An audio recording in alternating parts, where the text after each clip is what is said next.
some old hurt still finds you on the quiet nights, long after it should have faded. A memory is not a sealed photograph. Each time it returns, the brain reopens it, and researchers think the feeling wrapped around it can slowly begin to shift. Here is the part they are still working out. The same hours that might loosen an old ache are the ones the pain so often steals from you. Welcome to Psychology for Sleep. Tonight follows that quiet possibility, what the resting mind may do with an old wound once you finally stop holding it so tightly. There is nowhere to arrive, and nothing here to fix.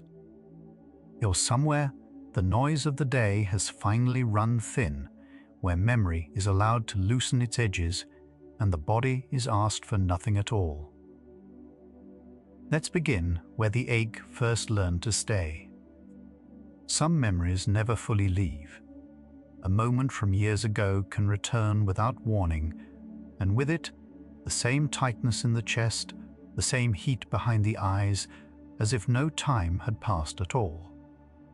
Tonight, one quiet question travels with us into the dark. Why does an old wound still ache long after the event that caused it has ended? You have carried some of these longer than you meant to. This is not weakness, and it is not you failing to move on. It is memory doing exactly what memory was built to do.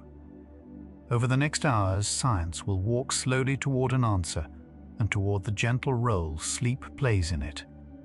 A word, a scent, a certain slant of afternoon light, and suddenly you are somewhere you did not choose to return to.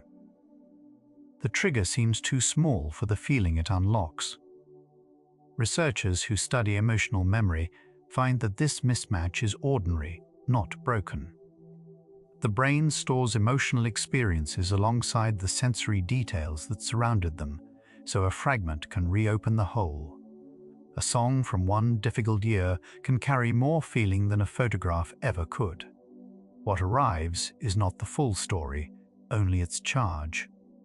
And the charge is real, even when the reason feels far away.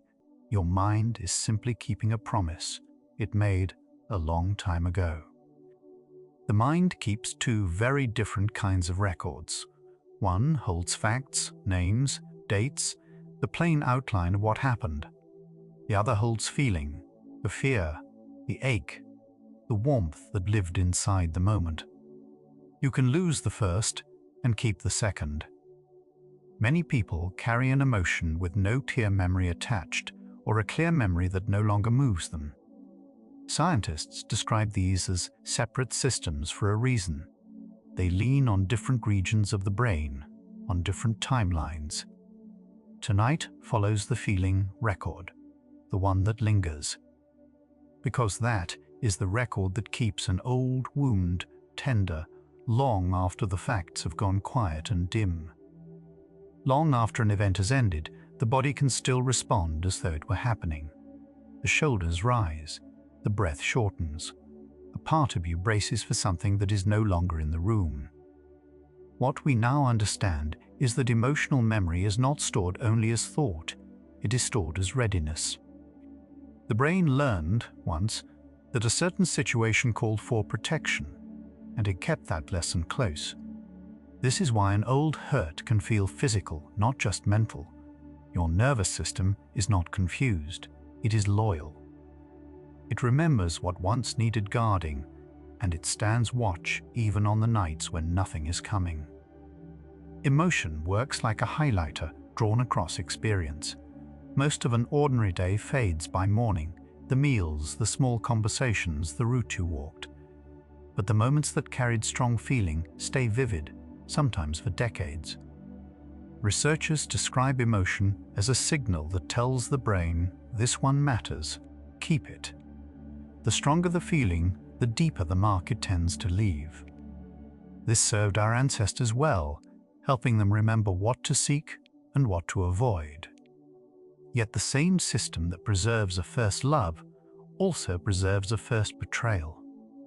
The brain does not sort by whether a memory is welcome, only by how much it moved you at the time.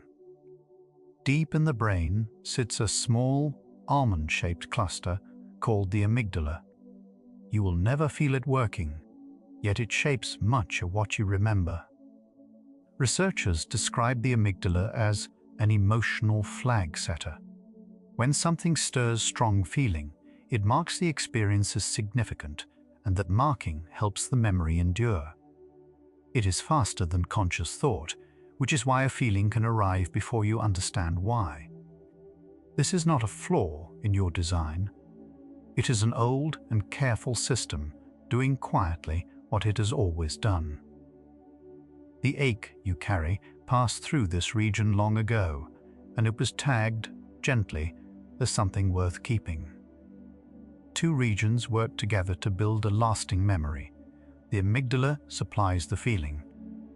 A seahorse-shaped structure, called the hippocampus, supplies the context, where you were, what surrounded you, how the moment was arranged. When both are active at once, the memory tends to form with unusual strength and detail. This is part of why painful events can feel so sharply preserved, while gentler days blur. Under intense stress, though, the balance can shift, and the feeling may be recorded more clearly than the story. That is one reason an old wound can return as pure emotion, without a tidy explanation attached. The feeling was filed carefully. The context sometimes was not. Notice how a strong memory often comes with its own weather. Not just the picture, but the temperature of it, the dread, the tenderness, the shame. Scientists who study this describe emotional memories as layered, a factual layer and an affective or feeling layer bound together. When the memory is recalled, both layers can light up at once, so remembering can feel less like reading a page and more like stepping back inside a room. This is why some memories are wearying to revisit. You are not merely recalling them for a moment, you are living them again. And the mind, kindly or not, does not always warn you before it opens that door. We rarely choose which memories return. They arrive on their own schedule, in the shower, on the drive home, in the last minutes before sleep. Psychologists call these involuntary memories, and they are a normal part of every mind, not a sign that something has gone wrong. Emotional ones tend to intrude more easily, because the brain treats strong feeling as a reason to keep a memory near the surface, ready. Most are harmless, even pleasant, but a painful one can feel like an ambush. Understanding that these visits are ordinary, that every human mind works this way, can soften the alarm that comes when an old ache shows up uninvited. Somewhere behind the calm of an ordinary evening, the day is still being sorted. Even when you feel settled, the brain is quietly deciding what to keep and what to let fade. This sorting does not stop when you rest. In many ways, it deepens. Researchers have found that memory is not fixed. The instant it forms, it stays workable for a while, open to change. That openness is where sleep enters the story. The question we began with is starting to turn. Perhaps an old wound aches not because the mind refuses to heal it, but because healing a memory takes a particular kind of quiet, the kind that only arrives when the day finally lets go. A wound to the body closes in stages you can watch. A wound to the heart heals along a path you cannot see, and on a timeline no one can promise you. This difference has frustrated people for as long as they have been people. Modern research offers a gentler frame. Emotional healing is not the erasing of a memory, but the slow loosening of its grip. The memory can remain while its power to hurt grows quieter. You do not have to forget in order to feel better. That distinction matters tonight because it means the ache is not a life sentence, only a signal that a certain kind of repair has not yet finished its work. Consider the strange fact that the same memory can feel different on different nights. One evening it stings, another, it merely aches. On a rare night, it passes through you almost softly. Nothing about the event changed, only your state as you met it again. Researchers who study memory describe each recall as a small act of rewriting. When you bring a memory to mind, it does not simply play back untouched. It can be subtly reshaped by the mood and setting of the moment you recall it. This is humbling and hopeful at once. It means the story you carry is not carved in stone. It is closer to something written in pencil. The body remembers in ways the thinking mind cannot fully explain. A racing heart, a knot in the stomach, a wave of tiredness that seems to come from nowhere, these can be emotional memories speaking in their oldest language. Long before humans had words, the nervous system stored experience as sensation and response. Scientists studying trauma and stress find that the physical echoes of a past event can outlast the clear memory of it. This is not the body betraying you. It is the body keeping faith with a younger version of you who once needed protecting. Tonight, slowly, you can let that watchful part of you learn that this moment is safe. At 3 in the morning, old wounds seem to grow louder. The house is quiet, the distractions are gone, and the mind turns inward with nothing left to hold it steady. This is not your imagination. As the day's demands fall away, the brain has more room to revisit unfinished feeling, and the dark offers few reassurances to argue against it. Researchers note that emotional memories often feel most intense when we are tired and alone with them. Knowing this can help. The ache that visits at night is not the truth about your life, it is simply an old memory, finding you in the hour when you are least defended, asking, once more, to be tended. Not every difficult memory softens on its own. Some stay raw for years, returning with a sharpness that time alone does not dull. Psychologists distinguish these persistent, intrusive memories from ordinary sad recollections because they behave differently. They arrive unbidden, feel vividly present, and resist the usual fading. If you carry one of these, it does not mean you are broken or that you have failed at healing.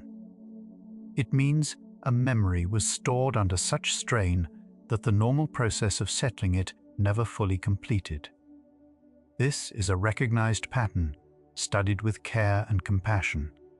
And crucially, it is one that many people move through, often with support, with time, and with rest. Researchers once believed that memories, once formed, were permanent, filed away and unchangeable, like ink dried on a page. That view has shifted. Studies over the past 2 decades suggest that when a memory is recalled, it can briefly become malleable again before it is stored anew, a process scientists call reconsolidation.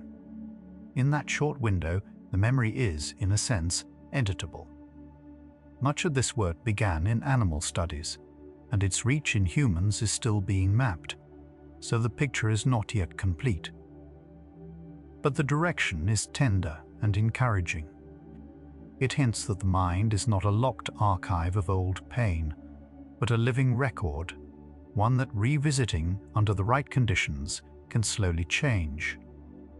There is a difference between knowing something happened and feeling it happen again.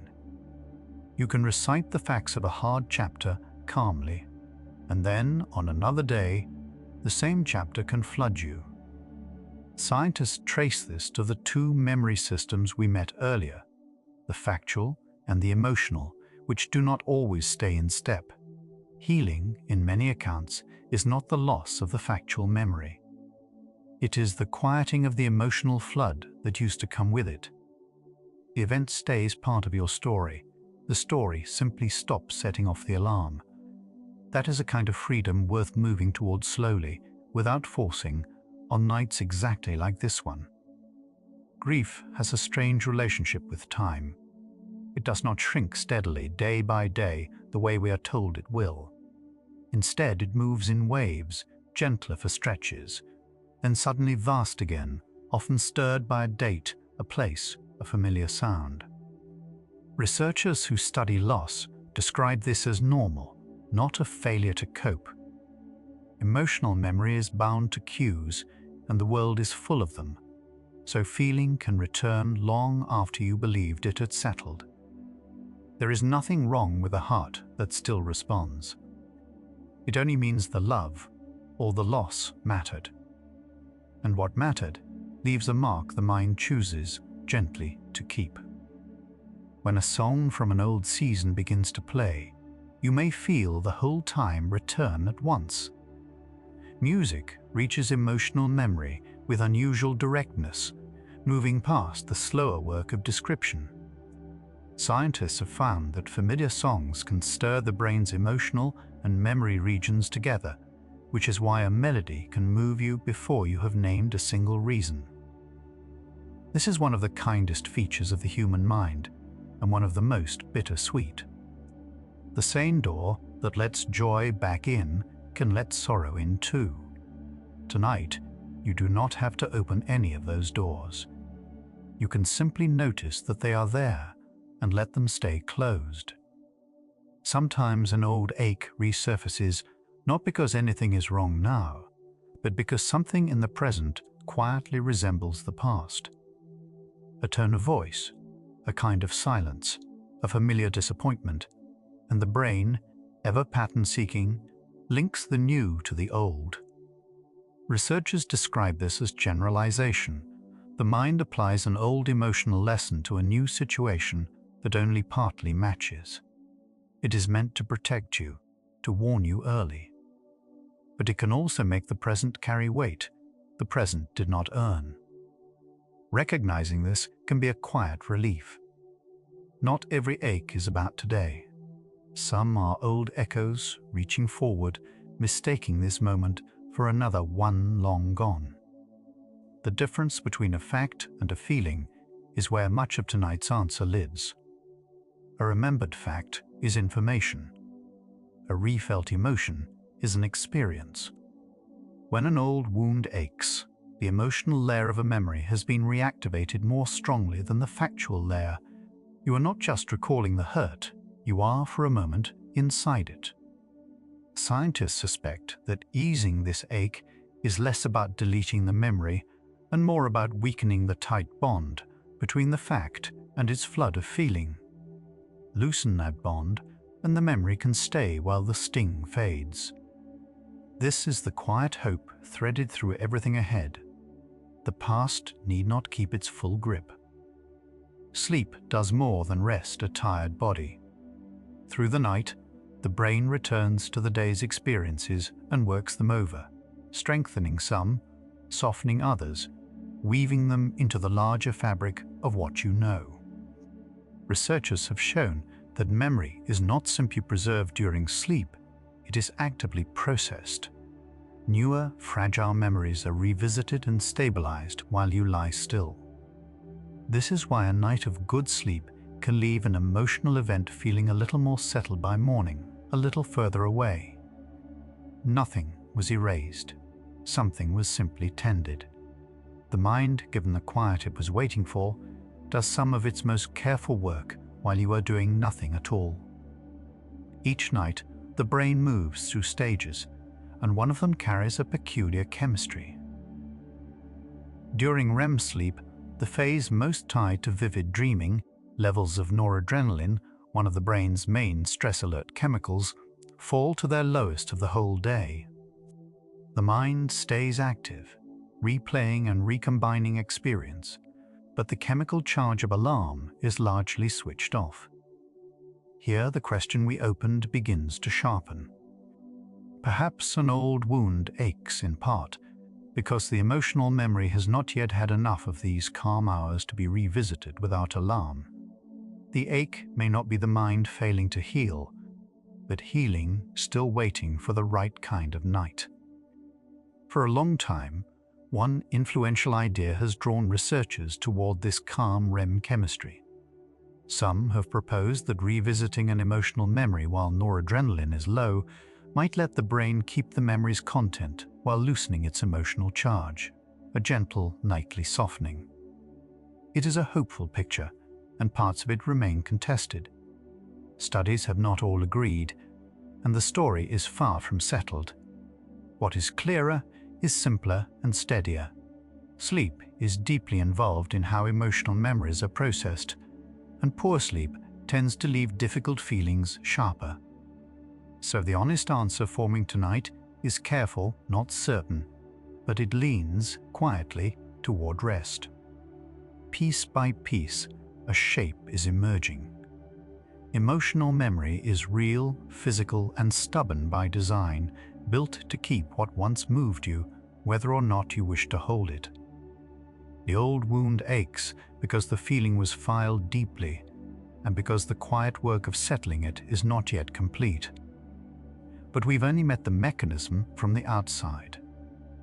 What we have not yet followed is how, exactly, the sleeping brain revisits these memories, what happens in those low alarm hours, and why a broken night can leave the ache untouched or even louder. That is where the next stretch begins, moving closer to the tender center of the question. Right now, behind your closed eyes, the quiet you have been waiting for all day is beginning to gather. The very chemistry we just described, the falling away of alarm, is not a distant idea. It is something your own brain moves toward every night without any effort from you. You do not have to revisit anything. You do not have to soften a single memory on purpose. The part of you that does that work is already stirring, patient and unhurried, asking nothing. What we have not yet reached is what the sleeping mind does with an old wound once the alarm has finally gone quiet. How it turns a memory over in the dark. That is where the rest of the night leads. Let it carry you a little further in. Some memories lose their sting over the years, while others stay sharp, however much time passes. People once assumed this was the slow work of forgetting, but researchers now propose something less obvious, that much of it happens in sleep. The resting brain, it seems, does more than file the day away. It returns to certain experiences, especially the ones that carried feeling, and works on them quietly. This remains a leading hypothesis rather than settled fact, and scientists still debate how far it reaches. Yet the direction holds. The hours after a hard day may shape how that day settles in you. What you bring into the night may not be what you carry out of it. Not all sleep is the same, and the part that seems to matter most here has a name you may know: REM, the stage of vivid dreams. Through the night you cycle in and out of it, and the longest stretches arrive in the early morning hours before you wake. During REM, the body lies still while the mind grows active, replaying fragments of experience in strange new arrangements. Researchers have grown interested in this stage because emotional memories appear to surface here more than in any other. Nothing about this is fully understood yet. But the pattern keeps returning. The mind seems to save its most feeling, heavy material for the very hours it dreams. Still here, drifting somewhere between listening and letting go, there is nothing left to do but stay. The weight you walked in with is allowed to loosen now. Take one slow breath and feel how the ache you have carried is being held by something older and kinder than the day. We will keep moving through this quietly, together, toward the part of the night where old wounds are finally allowed to rest. A quiet chemistry sets the dreaming hours apart from every waking moment. During REM sleep, one particular stress-related chemical, noradrenaline, falls to its lowest level of the whole day. This part is not really in dispute. It is basic physiology, measured across decades of study. Noradrenaline is the signal that keeps you alert, watchful, ready to react at a moment's notice. And in REM, for reasons the body seems to have arranged deliberately, its main source falls almost completely quiet. So the mind grows active again, vivid, full of dream, but without the chemical edge that sharpens fear. It is a kind of activity the waking day never quite allows itself to have. Picture the brain's alarm system easing off its watch for the first time all day. The source of that noradrenaline sits in a small cluster of cells deep in the brainstem, and during REM, it goes remarkably still. In waking life, this cluster fires whenever something startles or worries you, flooding the mind with urgency. At night, in the dream stage, that flooding stops.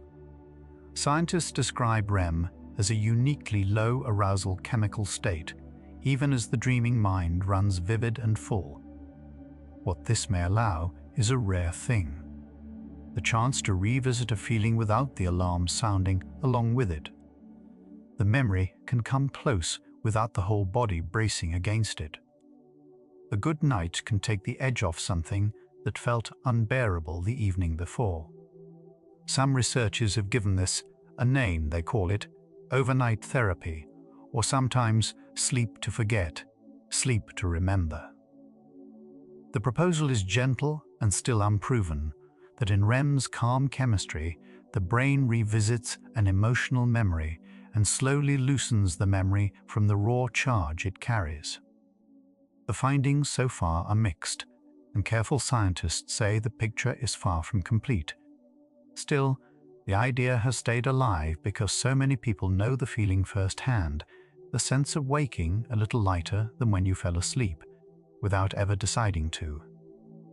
Think of a memory not as a photograph locked in a drawer, but as something closer to wet clay. When you recall an experience, it does not simply play back untouched, it briefly softens, becomes changeable, and then sets again. Memory scientists call this reconsolidation, and it is one of the more established findings in the field. Each time a memory is reactivated, there is a short window where it can be subtly rewritten before it is stored once more. Researchers propose that sleep, and REM in particular, may be one of the times this reopening happens on its own. If so, the past you revisit at night is quietly being reshaped even as you rest. During those dream-heavy hours near morning, the brain seems to reach for exactly the material that troubles it most. Studies tracking brain activity in REM find the emotional centers lighting up, while the regions tied to logic and clock time grow quiet. This is part of why dreams feel so vivid and so strange. Feeling runs the show, unmeasured by reason. Some researchers suspect this is not random. They propose that the dreaming brain deliberately reactivates emotional memories, holding them up again in that low noradrenaline calm. Whether this truly heals anything is still debated. But the stage is set, night after night, for old feelings to be handled with a gentler chemistry than the day could offer. Consider that a single memory may not be one thing at all, but two layered together. There are the facts of what happened, the where, the who, the sequence, and then there is the emotional charge wrapped around those facts. Neuroscience increasingly treats these as separable, handled by different systems in the brain that can be updated at different rates. One system keeps the account, another holds the feeling. Researchers propose that sleep may act on the second without erasing the first. If that turns out to be so, then healing was never about losing the memory. It was about the memory slowly letting go of its grip on you. So the question we opened has quietly shifted. We began by asking why the wound still aches, as though the ache and the memory were the same single wound. Now it looks more like two things, the story and its sting, that a night of deep sleep, given enough of it, may slowly ease apart. Dreams have long been treated as messages to decode, but the newer view is quieter and more physical. Rather than hidden meaning, some researchers see dreaming as the brain rehearsing emotional material in a safe, offline space. In this view, the odd scenes and half-familiar faces are the mind reworking the day's feelings. trying them in new contexts where nothing can actually reach you. It may be why a worry sometimes returns in a dream wearing a different disguise. None of this is proven, and dream science stays humble about how little it knows. But the possibility is a tender one, that even your strangest dreams may be doing careful, patient work on your behalf. Deep in the brain sits a small, almond-shaped structure that keeps the ledger of what once frightened or hurt you. It is called the amygdala, and it is quick to flare, slow to forget. When an old memory surfaces during the day, the amygdala can fire as if the danger were present again, tightening the chest, quickening the breath. Yet across a night of sound sleep, researchers have watched this response settle, the same memory drawing a calmer reaction the next morning. The effect is modest, and it does not happen for everyone. But it hints that the amygdala's grip is not fixed forever. Given the right kind of night, it can loosen just a little. In 2019, a team of sleep scientists looked closely at what happens when REM sleep is not calm but restless. Studying people who slept poorly, they found that broken, fragmented dreaming seemed to interrupt the overnight settling of emotional distress, the amygdala staying reactive rather than easing off by morning. This was correlational work. It noticed a pattern rather than proving a cause, and the researchers were careful to say so. But the pattern held together enough to matter. When REM kept breaking apart through the night, the emotional charge that might have softened by dawn instead kept its shape.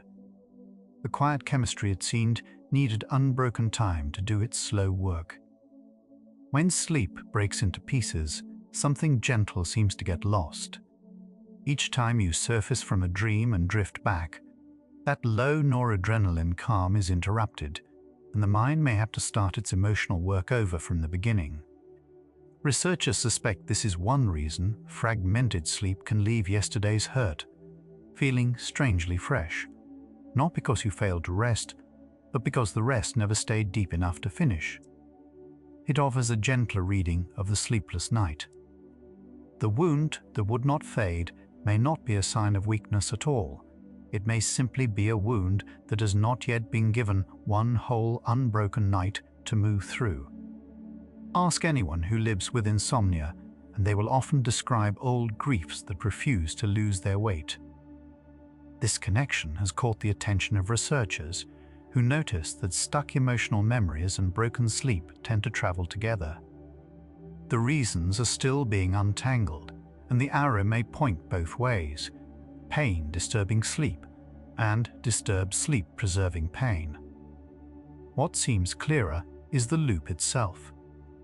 A mind that cannot reach steady REM may keep replaying an old ache without the chemistry to soften it, and that ache in turn makes rest even harder to find. It is a quiet, circular trap that many people know intimately from the inside. Anxiety keeps a kind of watch that does not switch off at bedtime. When the mind stays braced for threat, that same alerting chemical, noradrenaline, can remain elevated into the night, when REM was meant to let it fall. Researchers propose that this may blunt the very process that could ease an emotional memory, leaving the charge intact instead of softened. It would help explain why anxious nights so often replay the same painful scenes on a loop.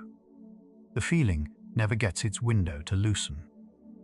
There is nothing broken in a mind that does this, only a watchful system doing its faithful job at the 1 hour it was built to rest. The wound that still aches at midnight may be telling a story about your nights, not about your worth. If REM's calm chemistry is where emotional memories are meant to soften, then the pain that lingers longest may be the pain that keeps missing.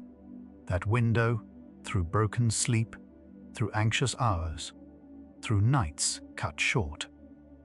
Researchers are still testing how much of this holds, and they are honest about the gaps that remain. But the shape of it offers something kinder than blame. You were not too weak to move on. The quiet, Unhurried nights that loosen these things may simply have been harder for you to reach. Something in you has grown heavier and softer at once, the breath a little slower, the old ache held a little more loosely than when we began. Nothing here asks to be solved tonight. Let one long breath leave you, slow and complete, and we drift on together, gently. Old wounds rarely ache on schedule. Neuroscientists studying emotional memory describe a reconsolidation window, a brief span, after a memory is recalled when it seems to become changeable again. The idea, still debated, is that remembering something does not simply replay it, it reopens it, and how you feel in that moment may gently reshape what settles back into place. This could be why an old memory softens over years, or sharpens when it keeps returning under strain. Nothing in you is broken when a wound resurfaces. It is a mind revisiting, not a mind failing. The ache that comes back is not proof you never healed. It may be the moment healing becomes possible again. Pushing a feeling down is not the same as letting it move through. Researchers who study emotion regulation draw a careful line between suppression and processing. Suppression is effortful. You hold the reaction back while the body keeps running its stress response underneath. Processing is different. It lets the feeling be felt, named, and slowly integrated until it loses its sharpest edge. Studies of expressive suppression suggest it can quiet the face while leaving the nervous system just as activated, sometimes more. The wound does not close because you looked away from it. It closes when it is allowed, at last, to be seen without being fought. Get over it. The phrase sounds like help, but the mind rarely obeys it. Decades ago, psychologist Daniel Wegner asked people to not think of a specific thing, and found the thought returned more often, not less. This rebound effect shows up wherever we try to force a feeling away by sheer will. Telling yourself to stop aching tends to hand the ache more attention, keeping the memory active and, in a sense, rehearsed. Old pain does not respond to commands the way a task does. Pressing harder often presses it deeper. What you were told would speed your healing may quietly have been slowing it all along. Healing keeps its own slow calendar, indifferent to how quickly you wish it would move. Research on self-compassion, led by psychologist Kristin Neff, finds that meeting your own pain with warmth rather than judgment is linked to lower stress reactivity. That lowered reactivity matters here. The calmer your body when a memory surfaces, the gentler the state in which it may be revisited and stored again. Impatience keeps the stress response high. Kindness lets it settle. The question quietly turns tonight, from why the wound still aches, toward what conditions let it finally soften. And those conditions, it seems, begin with how you treat yourself while you wait. The hours you keep at night shape more than how rested you feel. Sleep scientists have found that regular sleep timing, going to bed and waking near the same hours, supports the brain's overnight emotional work more reliably than occasional long catch-up nights. A steady rhythm protects the later cycles of the night, when REM sleep grows richest. Simple habits help build that steadiness. Dimmer light in the evening, a cooler room, screens set aside before bed. None of this forces healing. It only clears space for the quiet processing that seems to happen best when sleep is allowed to run its full, unbroken course. Rest is not a passive thing your body simply falls into. During REM sleep, the stage where most vivid dreaming occurs, the brain reactivates emotional memories in a chemical setting, unlike waking life. One influential proposal, still contested, is that noradrenaline, a stress-linked messenger, drops to unusually low levels during REM. In that quieter chemistry, a difficult memory may be revisited without its full emotional charge, so the fact survives while the sting is dialed down. Researchers debate the details. and not every study agrees. But the shape of the idea is gentle. Night after night, rest may be doing patient work on your behalf, asking nothing in return.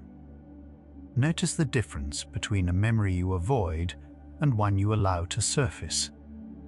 Avoidance can feel like control, yet clinical researchers observe that memories kept at arm's length tend not to update. They stay frozen in the shape they had the day they formed. A memory allowed to arise, especially in safety or in sleep, has the chance to be refiled alongside everything you've learned since. This may be part of why the same event can feel unbearable at one age and quietly bearable at another. Nothing was erased. The memory simply met the rest of your life and let that life revise its meaning. An old wound can stop ruling you without ever being erased. Much of modern therapy has moved away from deleting painful memories toward changing your relationship with them. Approaches that ask you to turn toward a feeling with acceptance, rather than wrestle it into silence, tend to loosen its grip more durably. The memory stays. What changes is how much of the present it is allowed to occupy. This is a softer aim than the one many of us were handed. You do not have to win against your past. You only have to stop bracing against it long enough for it to settle into something you can carry. Broken sleep does more than leave you tired the next day. When nights are fragmented, cut short, interrupted, stripped of their deeper stages, the emotional recalibration thought to happen in REM has less room to occur. Studies of sleep loss find that tired brains often react more strongly to negative images, as though the volume on distress were turned up. This may be why an old grief can feel raw after a poor night and steadier after a full one. The wound itself has not changed. What changed is whether your mind was given the hours it needs to keep quietly tending it. Ask why the memories that hurt most are often the ones that return most. Here is the uneasy turn at the heart of tonight. The brain seems to replay its heaviest emotional material precisely because it has not finished processing it. What feels like being haunted may be an unfinished attempt to heal, a memory knocking to be revisited, not to torment you, but to be refiled at last. And yet, the very distress that makes it return can also keep your nights too shallow for the work to complete. That is the knot the rest of this journey moves toward, how the thing that aches and the thing that heals can live inside the same night. What you just heard, that the memory returns not to wound you, but because some part of it is still waiting to be finished, may be sitting somewhere in your body right now. Old grief often lives in the shoulders, the jaw, the shallow top of the breath. You don't have to resolve any of it tonight. You only have to stop guarding it long enough for the night to reach it. Feel where you are holding on, and let that holding soften by a single degree. The hours ahead lean gently into that loosening, into how rest tends the very thing you have carried so long. By now, the question has quietly turned.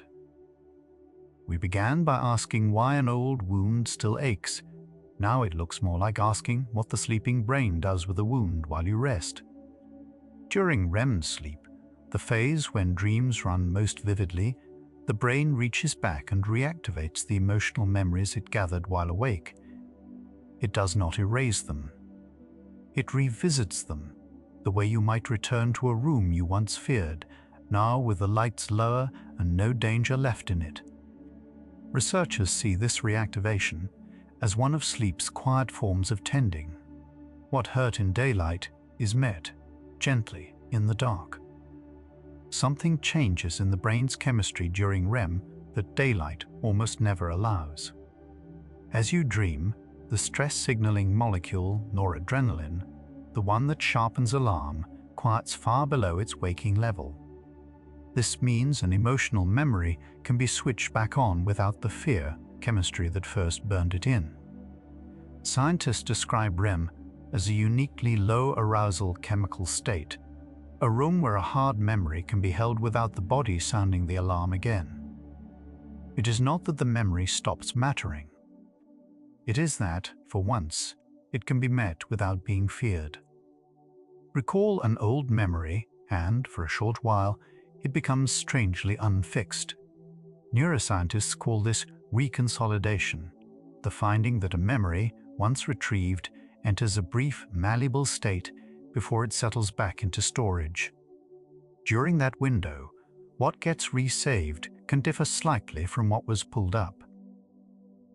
This is one of the more studied ideas in memory science, though how far it reaches into complex emotional wounds is still debated. The leading thought is that sleep may offer many such windows, night after night.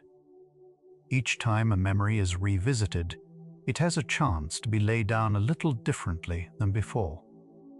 A memory can lose its sting without losing its shape. This is the heart of what many sleep researchers propose about REM, that reactivating an emotional memory in that calm chemistry may soften its intensity while leaving the facts intact.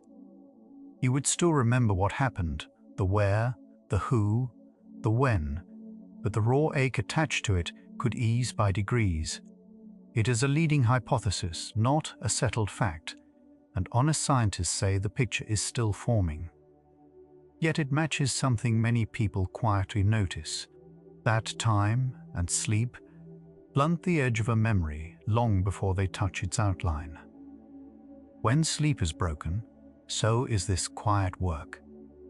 Studies of disrupted or shortened REM suggest that a memory's emotional charge may stay sharp when the brain is denied its nightly chance to revisit it. People who sleep poorly after a hard experience often report that the feeling stays raw longer, as if the wound were kept fresh. Researchers are careful here. The link appears real but is not fully mapped, and many things shape how a memory heals. Still, it offers a gentle reason for patience with yourself. Some nights the work simply could not finish, and the ache that lingers is not a failure of will. Old wounds have a way of returning at odd hours, years after the event that made them. This is not the mind malfunctioning. Emotional memories can stay accessible for a lifetime, and the brain will revisit the ones that never fully settled, sometimes across decades, in dreams or in the sudden ache. A familiar smell brings. A wound resurfaces not to torment you, but because part of it was never finished being processed. The mind keeps the file open on what still carries weight. Its returning is less a haunting than a request, a quiet asking to be met once more and finally set down. The body keeps its own record, separate from words. Long after a painful memory fades from clear recall, its trace can linger in the shoulders that tighten, the breath that shortens, the gut that clenches at a reminder. Researchers who study stress describe how the nervous system stores the imprint of past threat in the body, not only in the mind. This is why an old wound can ache in a way with no words attached. The memory speaks through muscle and breath before thought arrives. During deep and REM sleep, the body's stress systems settle to their lowest ebb, and some of that held tension is allowed, slowly, to release. Two regions do most of the quiet negotiating while you sleep: the amygdala, which stamps an experience with feeling, and the hippocampus, which files the facts of what happened, stay in close conversation through the night. During REM, researchers observe them re-engaging, the emotional tag and the factual record being reviewed together. The proposal is that this is where charge and content can be gently separated, the story kept, the alarm turned down. It is delicate work, and not every night completes it. But across many nights, this pairing may be part of how a memory slowly moves from something that grips you to something you simply know. Dreams often carry the day's unfinished feeling into strange new shapes. One idea, still debated among sleep scientists, is that dreaming lets the brain rehearse emotional material at a safe distance, trying the feeling on where nothing can actually harm you. The images may make little literal sense, yet the emotion beneath them is often familiar. Whether dreams do real processing work or simply reflect it is not fully resolved. What seems gentler to hold is this: the odd theatre of your dreams may be the mind's way of handling what the day left heavy in a place where it costs you nothing at all to feel it. No one heals an old wound alone, and the science quietly agrees. When a painful memory is revisited in the presence of someone safe, a calm, trusted person, the nervous system tends to settle rather than brace. Researchers call this co-regulation, one steady nervous system helping another find its baseline. Some evidence suggests that recalling a hard memory while feeling safe may shape how it is stored, softening its later charge. The findings are promising rather than proven. But the shape of it is tender and plausible. That being met with warmth while you remember something painful may help the memory come to rest more gently. A single, steadying voice can change the temperature of a memory. Think of how a frightening moment feels different once someone you trust has heard it and stayed. Part of this may be simple comfort, but part may reach deeper. Recalling a wound in safety could allow it to be resaved with a little less fear. This is the same reconsolidation idea, carried into human company, and while researchers are still testing its edges, it fits what people have long sensed. The wound told in a safe room is rarely the same wound afterward. Something in the telling and the being heard lets the grip loosen. The mind is always trying to make a story out of what hurt it. Psychologists who study recovery find that how a person makes meaning of a painful event shapes how heavily it weighs on them afterward.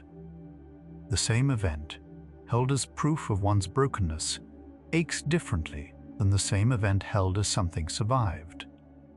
This is not about pretending the pain away. It is that meaning is part of the memory, woven in, not added on. When the story around a wound shifts, even slightly, the memory's felt weight can shift with it. The facts stay. What they mean to you is quietly negotiable. Somewhere in the retelling, a wound can begin to change size. Each time a memory is brought up, it is likely rewritten by the mood and understanding you bring to it now. Recall something in exhaustion and self-blame, and it may resettle heavier. Recall it in rest and self-kindness, and it may resettle lighter. Researchers see this plasticity as ordinary, not magical. Memory was never a fixed photograph, but a living reconstruction. Sleep gives the process its safest room, but waking gentleness matters too. The way you speak to yourself about an old hurt is, in a real sense, part of how that hurt is stored. Some people find that a wound, given years, becomes a source of unexpected depth. Researchers call this post-traumatic growth, the observation that certain individuals, after great difficulty, report a changed sense of strength, closeness, or meaning. It is offered carefully as a possibility and never a requirement. No one owes the world growth for their pain, and suffering is not a price that purchases wisdom. But it can happen quietly and on its own timeline, that a healed wound leaves behind not just a scar, but a widening. The ache that once narrowed your world can, for some, slowly become part of what deepened it. Healing rarely moves in a straight line, and was never meant to. A wound can feel nearly settled for weeks, then ache sharply at an anniversary, a song, a change in the light. This is not backsliding. The mind revisits emotional memories in loops, not lines, returning to what still holds weight until each pass takes a little less. Knowing this can soften the harsh verdict people give themselves, that a returning ache means they have failed to heal. It means closer to the opposite. The memory came back because a night or a season was ready to do a little more of the quiet work. The goal was never to forget. A well-tended emotional memory does not disappear. It loosens. You are left able to recall what happened without the past reaching up to seize the present. Neuroscientists describe this as the separation of memory from reactivity, the record remaining while the automatic alarm fades. This is why people who have truly healed can speak of hard things with a steadiness that once seemed out of reach. Nothing was erased. The wound simply stopped being an open circuit. It became a memory you carry rather than a current that carries you. No single night does all of this. The loosening of an old wound is the sum of many quiet passes, each one small, most of them unnoticed. Sleep scientists picture emotional healing as incremental, a memory revisited across dozens or hundreds of nights, each visit shaving the charge by a fraction. This is humbling and reassuring at once. You cannot force it to finish faster, but you also do not have to. As long as sleep keeps returning, so does the work. What feels heavy tonight is not the final measurement, only tonight's, with many more gentle passes still ahead of it. There is little you must do to help this, and a few small things you can. The conditions that protect REM are quiet and ordinary: a dark room, a cool temperature, a wind down that lets the body believe the day is truly over. None of this is a cure, and it asks for no effort you don't have. It simply removes the obstacles that keep deeper sleep from arriving. Think of it not as work, but as clearing space, making the room where the mind does its mending a little easier to enter. The gentleness of the setting becomes part of the gentleness of the repair. Deep in the body, a clock keeps steadier time than we tend to credit it for. REM sleep gathers most richly in the later hours of the night, which means the rhythm of when you sleep matters as much as how long. Going to rest and waking at roughly steady hours lets the brain trust its schedule and reach those late, dream-heavy phases where emotional memory is tended. Researchers who study sleep timing find that irregular hours can quietly shorten this window. You do not need perfection. Only a loose, kind consistency, enough that the deeper part of the night has room to unfold as it was built to. Some of the day's habits reach quietly into the night's repair. A drink to unwind or a bright screen carried to the edge of sleep can each shorten REM without your ever noticing. Alcohol in particular tends to suppress the dream-rich phases in the second half of the night, the very hours when emotional memory is most tended. This is shared softly, not as a rule to obey. It is only that the tools we reach for to feel better in the evening sometimes borrow from the healing that would have come in the dark. Knowing that, you can choose, gently, without judgment, what to protect. How you treat yourself at the end of a hard day reaches further than mood. When people meet their own pain with kindness rather than criticism, researchers can measure the body responding, a calmer heart rhythm, a lower sense of threat. Self-compassion, studied as a real physiological state, appears to lower the alarm the nervous system carries into sleep. And a nervous system that enters the night less braced may give REM an easier surface to work on. The voice you use with yourself before sleep is not only emotional. It quietly sets the chemistry of the room where your memories will be met. Pushing a memory away is not the same as letting it settle. For years, people were told to be strong by not thinking about what hurt, but suppression tends to keep a memory charged, waiting just beneath the surface. Integration is the gentler opposite, allowing the memory to be revisited in safety until it loses its urgency. Sleep favors integration. It does not ask you to relive anything by daylight. It simply lets the material be reviewed while you rest. This is why healing so often feels less like fighting and more like allowing. The wound is not defeated. it is finally let all the way through. There comes a quiet moment, sometimes years in, when a memory arrives and the body does not flinch. You notice you can hold the thought without the old rush, the tight chest, the held breath, the flood of feeling. This is what the nightly work has been building toward, a memory disarmed of its automatic grip. The event is still yours to recall, but it no longer reaches forward to run the present. Researchers would describe it as reactivity uncoupled from recall. You might simply notice that something you once could not speak of has become something you can. The ache did not vanish. It grew quiet. None of this required your permission to begin. Night after night, in a chemistry you never consciously set, the brain has been revisiting what hurt you and meeting it without alarm. You did not have to earn the mending, or be strong enough for it, or even believe it was happening. It ran while you slept, the way a tide returns without being called. What all of this has been circling is a single, quieting idea that the work of loosening an old wound was never wholly yours to force. It was always, in part, something your resting mind knew how to do on its own. Here, then, is what the night has been showing, piece by piece. In REM sleep, the brain reactivates emotional memories in a state where the chemistry of fear runs low, and in that calm, according to the leading, still developing science, it may loosen the intensity of a memory while keeping its meaning intact. The wound is not erased, it may be re-encoded with less charge. Poor sleep interrupts this quiet reconsolidation, which is part of why some aches stay sharp. What endures is the record, what softens is the grip.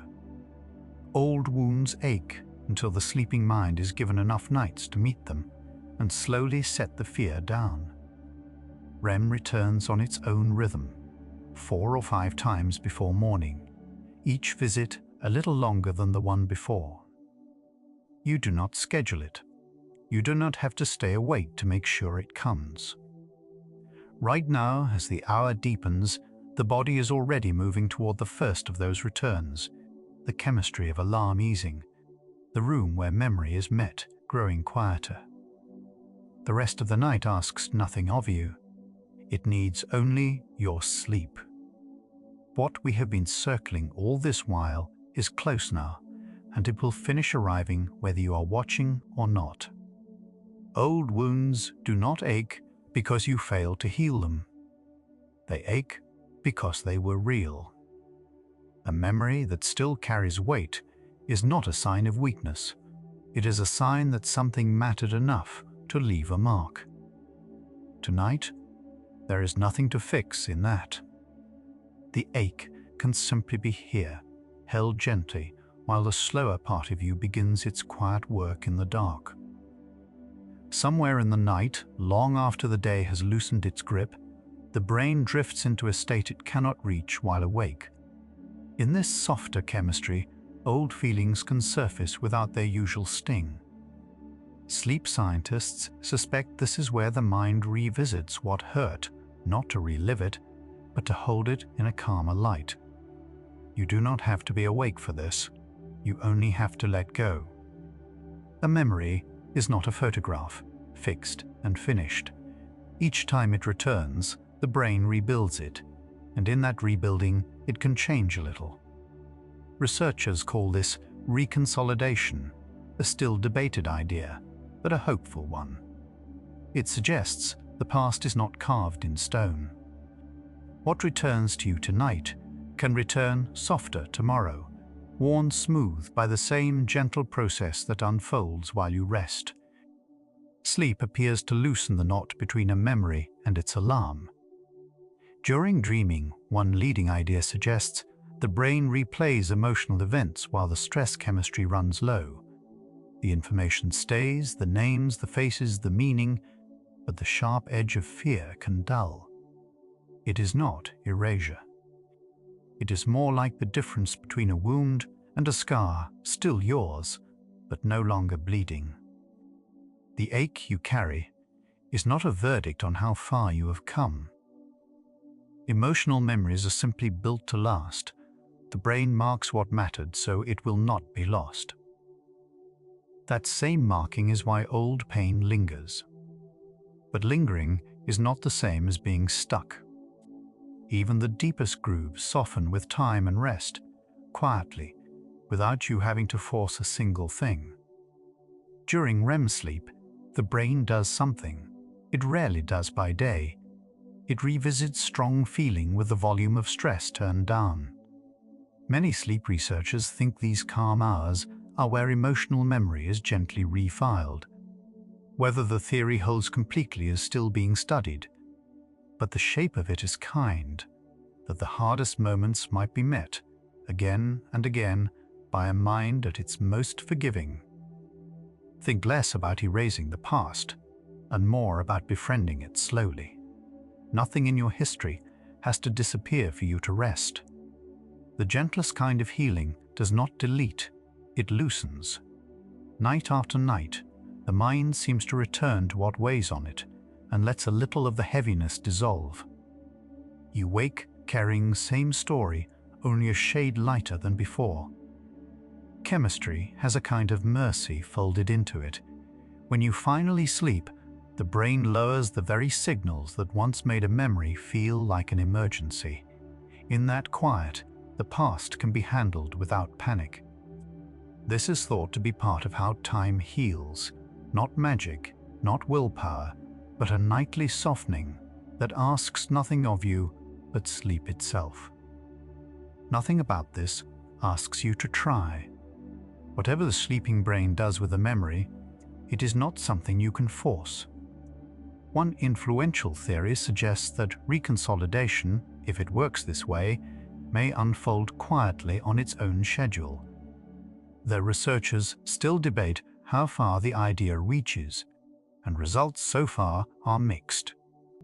Perhaps that is the quiet relief tonight, that the gentlest repair for some people may not be something you have to earn. You simply rest and let the night do what it may. The mind returns to old rooms while you sleep, but it does not return to suffer.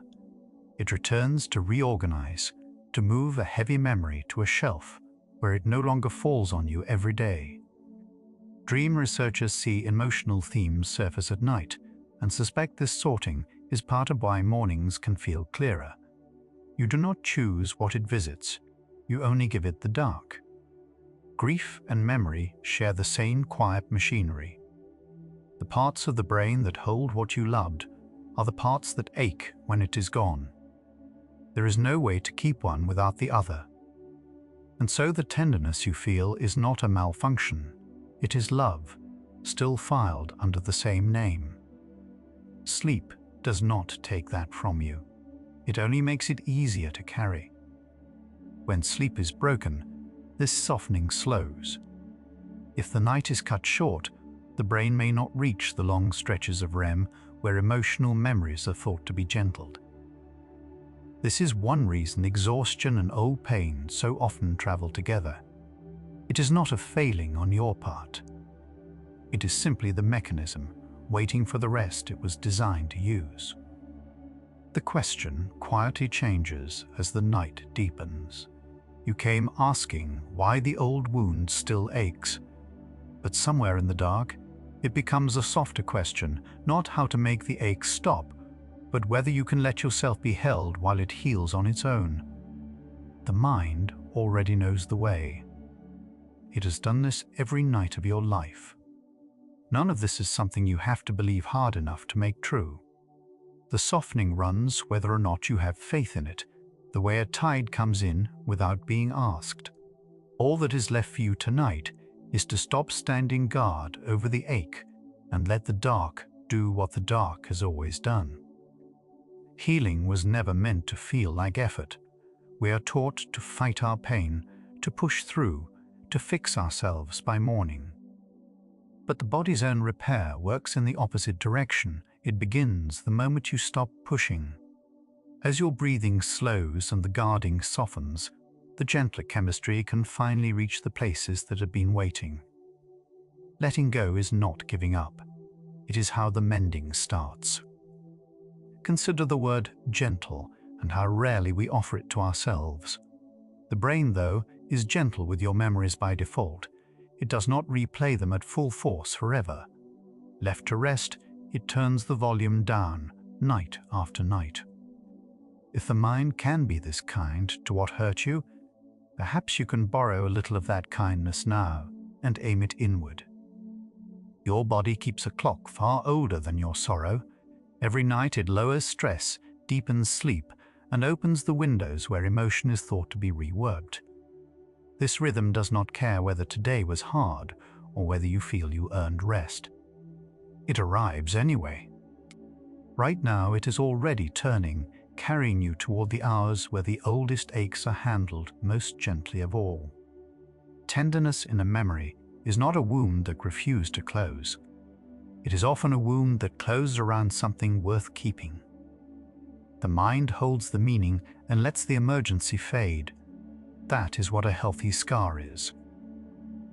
So if a soft ache remains, it may not be damage at all. It may be the shape of something you were right to care about, made bearable by time. Some nights, the work is invisible.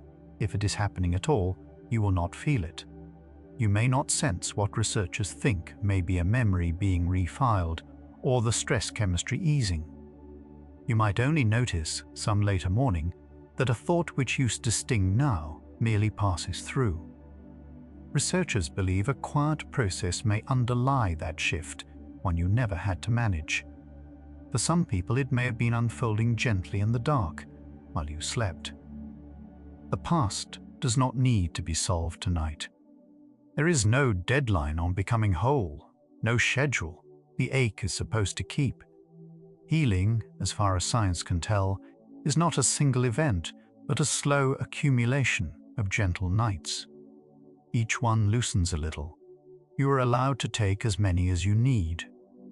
Tonight is simply one more, asking nothing but that you rest.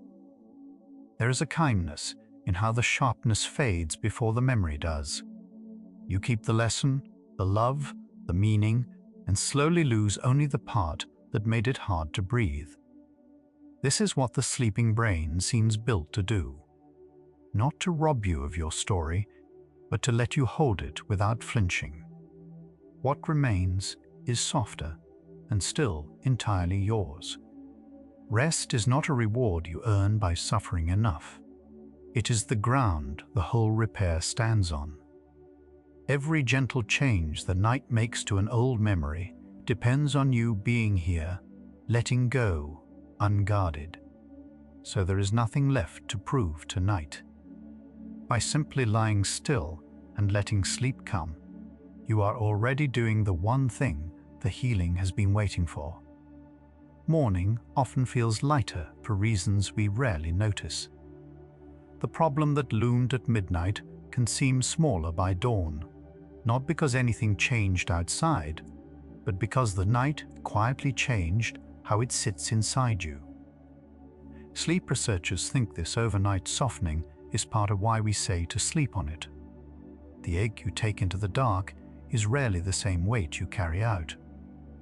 You are allowed to still be aching and still be healing. The two are not opposites. A wound can hurt and mend in the same breath, the way a bruise is tender precisely because the body is already at work. So do not read tonight's ache as proof that nothing is happening. Underneath it, gently and without announcement, the mending has never once stopped. Let the night carry what you cannot put down. You do not have to hold the whole of your history awake in your arms. As you drift, the mind takes it up on its own, sorting, softening, filing away the sharpest edges while you rest. Whatever aches right now, you can set it down for a few hours. It will be handled with more tenderness than you would dare to give it yourself. The old wounds still ache, and that was never a sign you were failing. It was only a sign you loved and lost and kept going. Tonight, you do not have to mend a single thing.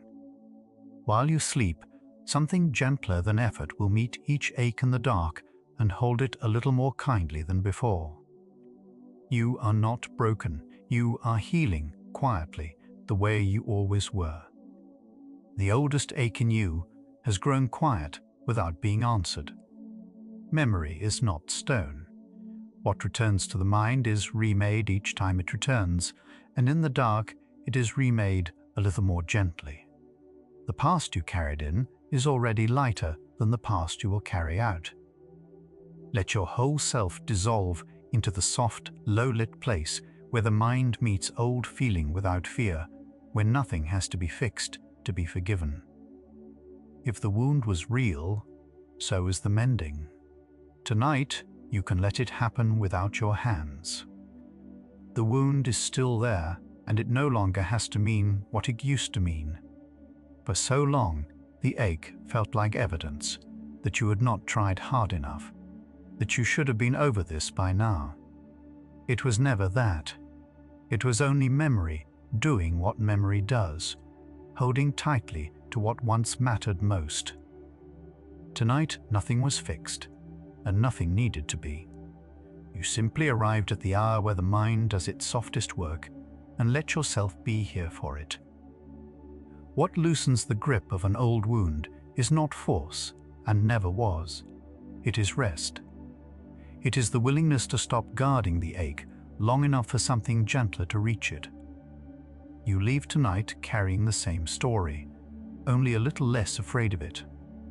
The psychology of emotional healing playlist has been returning to this same tender ground from many directions, each hour loosening a little more of what the last one only reached toward. Whenever you return, another quiet hour will be here to carry it further. You can allow these old aches to settle now, like a memory returning one last time, only to be laid down softer than it was picked up. Let your body grow heavy, the way it does when it finally trusts that nothing more is being asked of it. If sleep comes, let it carry you into the hours where the mind mends what the day could not. If your eyes have already closed, there is nothing left tonight worth opening them for. Rest well, weary one. The ache you brought here was never proof that you were failing, only proof that you are still healing quietly in the dark, where old wounds are met gently and sleep does the tender work. Good night.